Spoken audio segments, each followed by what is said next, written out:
Hello ପିଲାମାନେ, ଆଜି ଆମେ 10 ନମ୍ବର କରିଥିଲି 11 ନମ୍ବରକୁ ଷ୍ଟାର୍ଟ କରିବା। 11 ନମ୍ବର ଅଛି ଯୋଗ କ୍ରିୟା ଶୂନ୍ୟସ୍ଥାନ ପୂରଣ କର କରିବା। ଆଉ ଦେଖିବା ଡ୍ୟାସ 3 ଡ୍ୟାସ 2 ଡ୍ୟାସ 5 4 6 9। ଏଇଟା ଫେରାଣ କରିବାକୁ ଦେଇଛି ତ କୋଉଠୁ 5 ଗଲେ ନ ହେବ ନା 14ରୁ 5 ଗଲେ ନ ହେବ, ତ ଏଇଠି 4 ଲେଖିଦେବ। ଏଇଠୁ ତାହେଲେ 14ରୁ 5 ଗଲେ ନ ମାନେ ଏଇଠୁ 1 ନେଇଛି, ତାହେଲେ ଏଇଠି କେତେ ବର୍ତ୍ତମାନ ଅଛି 3 ଅଛି, ମାନେ 1 ନେଇଛି ମାନେ ଏଇଠି 2 ରହିଲା। ତାହେଲେ 2ରୁ କେତେ ଗଲେ 6 ହେବ। 1 ମାଗିଥିବ ନିହାତି 12ରୁ 6 ଗଲେ 6, ତ ଏଇଠି 6 ରହିଲା।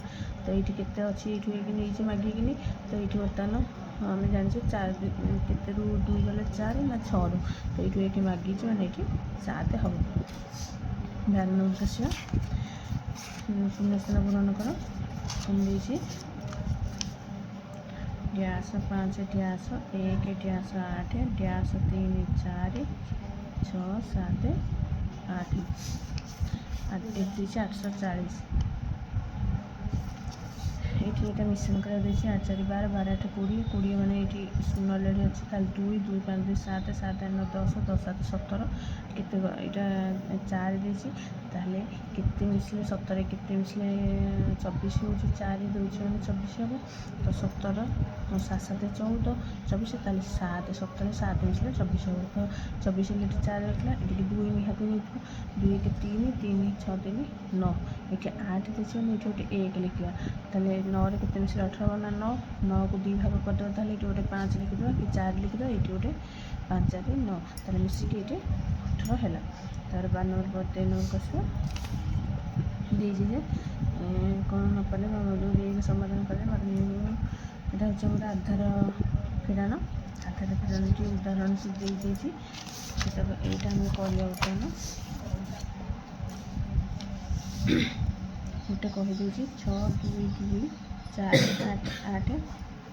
ଏଠି ଆଧାର ଫେରାଣ କେମିତି କରନ୍ତି, ଯେତେବେଳେ ଆମେ ଉପରୁ ତଳୁ ଫେରିବା ସାଧା ଭାବରେ ଫେରିବା, ଯଦି ତଳୁ ଉପରୁ ଫେରିବା ତାହେଲେ ଆମେ ଏଇଠି ଗୋଟେ ଏକାଧିକ ଚିହ୍ନ ଦେବା। ଫେରାଣ ତ ଏଇଠି ଏଇ ସଂଖ୍ୟାଟା ବଡ଼ ଅଛି, ତ ଏଇଠୁ ତଳୁ ଉପରୁ ଫେରିବି, ତ 8ରୁ 2 ଗଲେ କେତେ 6, 6ର ପରମିତ୍ର କେତେ 4 ଲିଖିଦେବି। 4 ଲିଖିଲି, ତ ଏଇଠୁ ଯଦି ତଳୁ ଉପରୁ ଫେରିଲି ତ ଏଇଠି ଗୋଟେ ଏକାଧିକ ଚିହ୍ନ ଏମିତି ଦେଇଦେବି।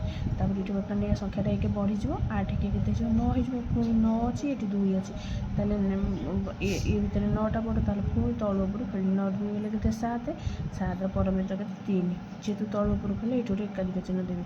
ତ ଏଇଆର ମୂଲ୍ୟ 1 ବଢ଼ିଯିବ ମାନେ 4 1 5 ହେଇଯିବ। ତ 6ରୁ 5 ଗଲେ 1। ଆଉ ଗୋଟେ ଖଟା ଦେଇ ଦେଉଛି, ଦେଖାଇ ଦେଉଛି। ଖଟା ଦେଇଛି 704 525, 704 525, 525 ମାନେ ଏଇଠି ତଳୁ ଉପରୁ ଫେରିବି, ତଳ ସଂଖ୍ୟା ବଡ଼ ଅଛି, ତ 5 4 ଗଲେ କେତେ 1, 1ର ପରମିତ୍ର 9 ଲେଖିବି। ଯେହେତୁ ତଳୁ ଉପରୁ ଫେରିଲେ ଏଇଠି ଗୋଟେ ଏକାଧିକ ଚିହ୍ନ ଦେବି, ତ ୟାର ମୂଲ୍ୟ ବର୍ତ୍ତମାନ 3 ହେଇଯିବ। ତ 3ରୁ 0 ଗଲେ 3, ତାହେଲେ 3 ତଳୁ ଉପରୁ ଫେରିଲି ମାନେ ତା ପରମିତ୍ର ଲେଖିବି। କେତେ 3ର ପରମିତ୍ର 7, ପୁଣି ଯେହେତୁ ତଳୁ ଉପରୁ ଫେରିଲେ ଏଇଠି ଗୋଟେ ଏକାଧିକ ଚିହ୍ନ ଦେବି। ତ ୟାର ମୂଲ୍ୟ ବର୍ତ୍ତମାନ 6 ହେଇଯିବ। 7 6 ଗଲେ 1। ଗଟା ଆଉ ଗୋଟେ କହିଦେଉଛି 8 2 1 4 2 5 6 7, 2 5 6 7।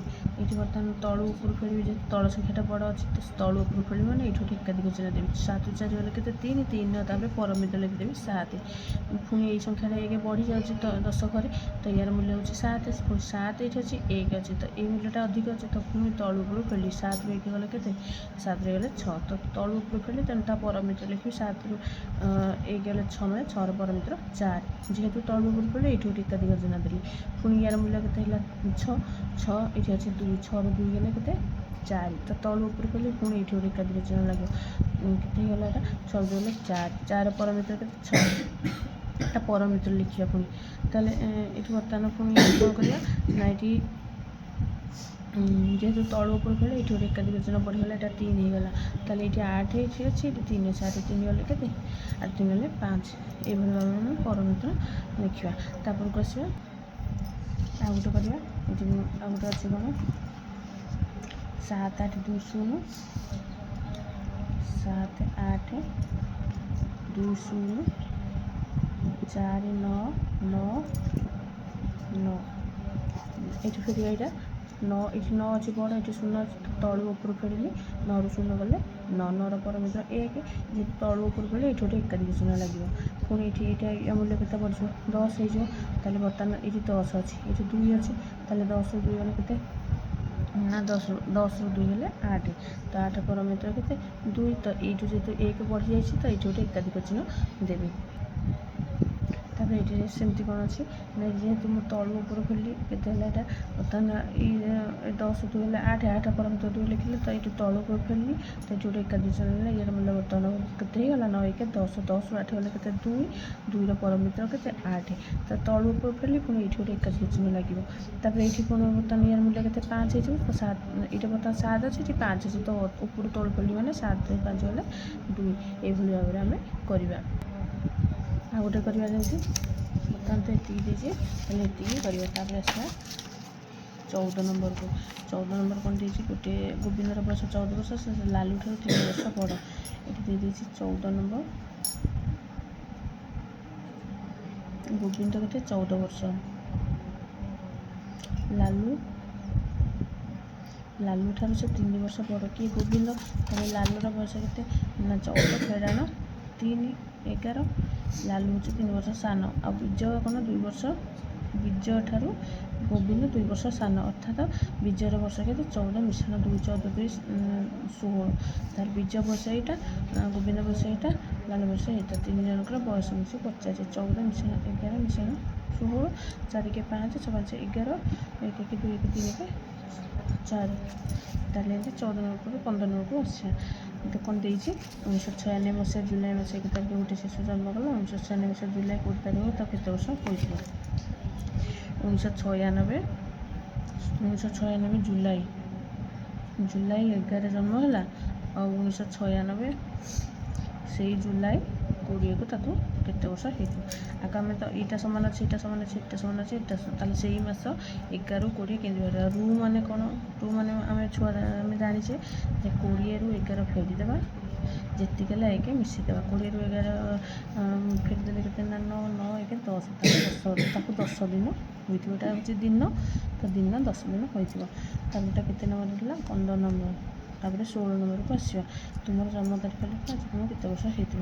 ବର୍ତ୍ତମାନ ମୁଁ ଜନ୍ମକୁ ଦେବି, ଯାହା ବି ଲେଖିବି ଯେ ମୁଁ ଲେଖିବି 22/4/1990।